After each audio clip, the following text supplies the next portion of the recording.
Sì, e allora io in questa serata intervengo sempre con le mie estemporanee, due paroline così, come dice Ciccio, il poeta coglie l'attimo, l'occasione, scrive due paroline su un foglietto, anche su una mano, per descrivere la serata.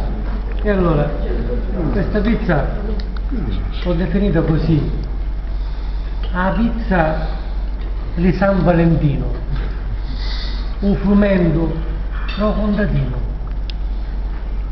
A terra la fice lo paccia di pino e l'uomo l'abbraccia come lo bambino.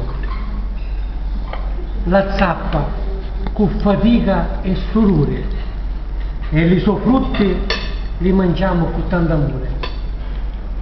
La terra, la mamma di ogni creatura, nulla a campare a tutta la natura. Grazie. Bravo, bravo, bravo, bravo.